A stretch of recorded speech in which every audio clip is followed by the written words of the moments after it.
Hey, what's going on? My name is David Green. Now, I am a former cop who became a full-time real estate investor and then transitioned into being a real estate broker where I run a real estate sales team, a real estate mortgage. I write books, I speak, I do a lot of stuff related to real estate. And here's something I've learned during that transition. If you can understand the principles and the fundamentals that go into being good at real estate, you can probably be good at just about anything. So in this video, I'm going to teach you how to make the mindset shifts that are needed to go from being a W-2 worker into a successful real estate investor and maybe even a business leader yourself. Let's go way back to the beginning days of my career. Before I was a police officer, I was actually a waiter. I worked in restaurants. Before that, I was an athlete and I played basketball. Now, my basketball career did not turn out the way that I wanted it to, and it left me with this strong hunger, this drive to go and find success in a different part of life that I wasn't able to find in basketball. And I know a lot of you can relate to that.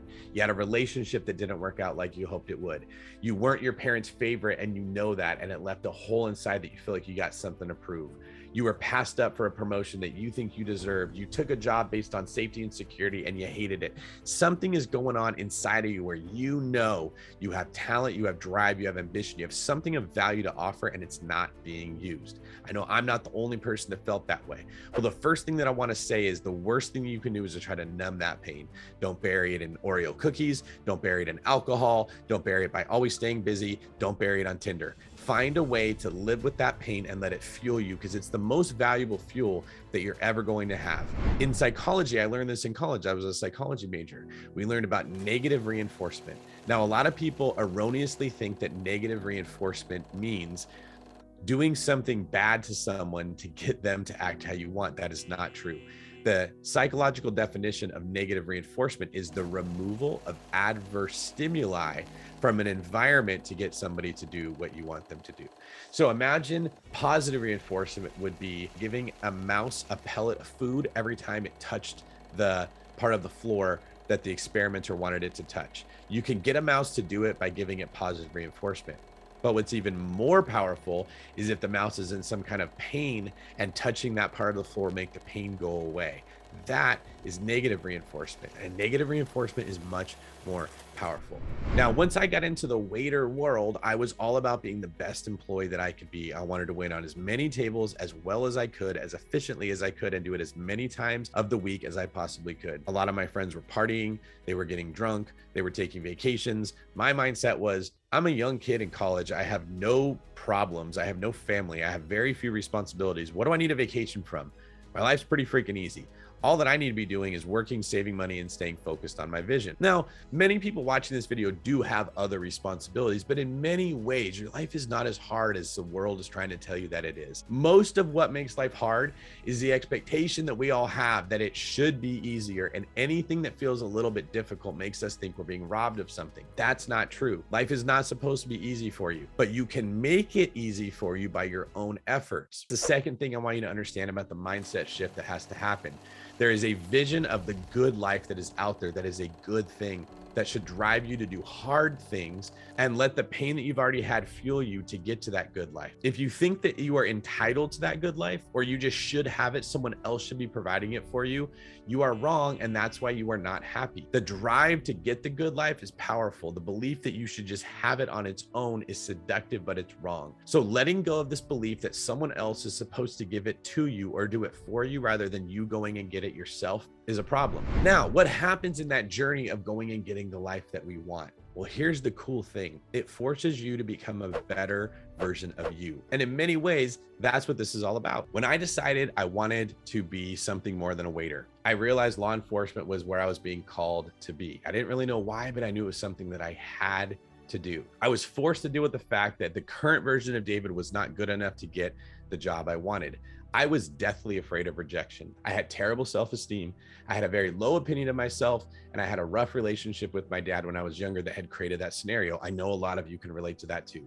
You had a mother and nothing you did was ever good enough. You had a father that didn't pay attention, or if you did do something good, they said you could do better. So many people have these struggles they're dealing with, and they just sit in those struggles rather than realizing that that struggle will be the best gift that they ever had. that it can drive them to do more. And on the other side of that, you realize that's all your parents were trying to get out of you. They weren't trying to keep you down. They weren't trying to hold you back. They wanted you to have more.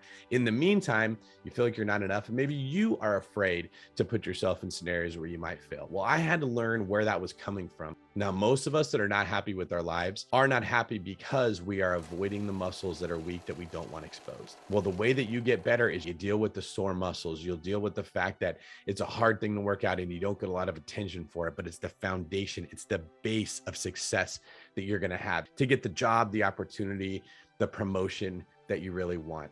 So another mindset shift: quit doing only the things you're comfortable at or only the things you're good at. Put yourself in a position where you're strengthening the areas that are weak. For me, that meant applying over and over for all of these different law enforcement jobs. There were 14 different agencies that I applied for. And in some way I was told, nope, we don't want you, but I had to keep going. Now, what happened through that process is that I stopped fearing rejection. I stopped worrying about getting knocked down because I realized, well, I can just get up. When I wasn't afraid of trying something new and failing at it, it opened up amazing amount of doors in my life that I could choose to walk through. And I just had to figure out which one was better for me. So embracing that the current version of David was not enough for what I wanted and being humble enough to accept that was a huge mindset shift that I had to make. Once I made it, personally, my fear of rejection went away and confidence started to replace it. I started to go confidently into these interviews and tell these law enforcement agencies, you should hire me and here is why. And ultimately, that's what got me the job. When I sat at the oral interview and I looked at who would later become my Sergeant Raffanon, and I said, if you don't hire me, it will be the biggest mistake you ever made. There will not be a better deputy sheriff in your department. And I could see the impact that that confidence had on him, which ultimately led to me getting that job. So once I became a police officer, I had a 10-year career where I was challenged, where I had to grow, where I grew in confidence, where I grew in influence and leadership. I really went from being a boy into a man from that experience. Well, just like everything else in life, at a certain point, you hit a ceiling. And I realized that I still had a lot to offer, and I wasn't able to offer it in the law enforcement realm.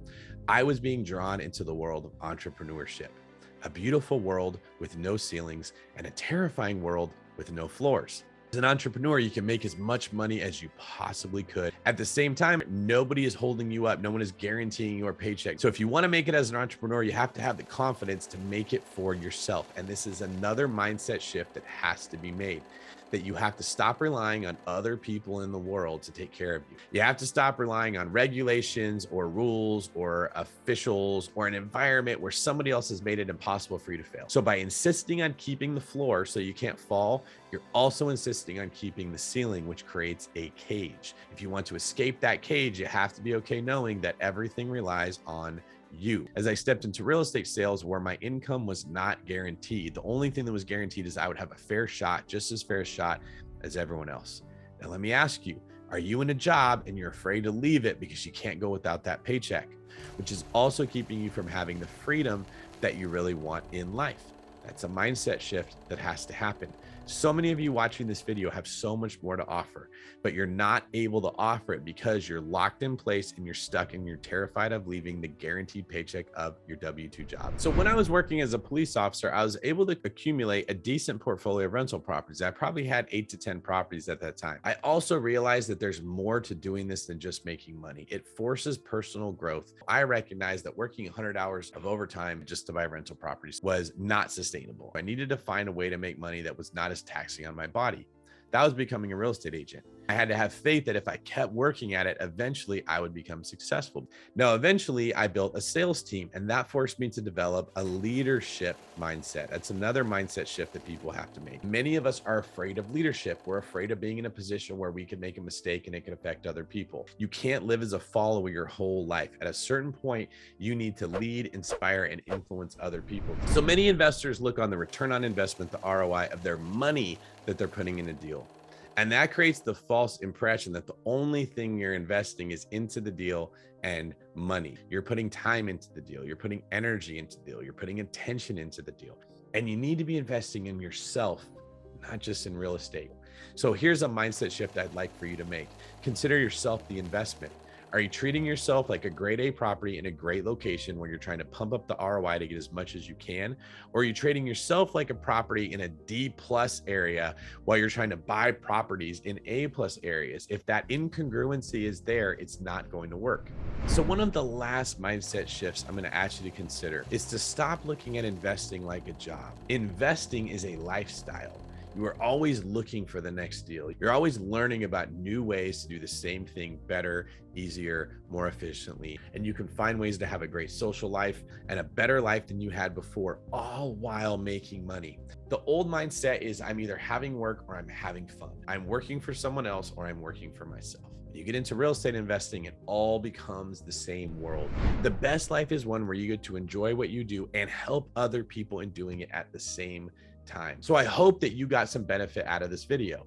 I hope that the wheels are turning in your mind in ways that they weren't turning before, and that you're feeling a surge of confidence that maybe you didn't have. That makes me feel good if that's the case. If so, please leave me a comment. Let me know what you think about this video and the content inside of it. Also, I've shared a little bit about my life. If there's more about my life you guys would like to see, put that in the comments as well and let me know what you think. Lastly, if there's someone else in your life that you think needs to hear this, if there's a person that you know is struggling in the sense that they have more value to give than what they're actually giving in life, please consider sending them this video and letting them know that you love them. Thanks a lot. I really appreciate it. Please check out some of my other videos and subscribe to this channel so that you can get notified when a new video is released.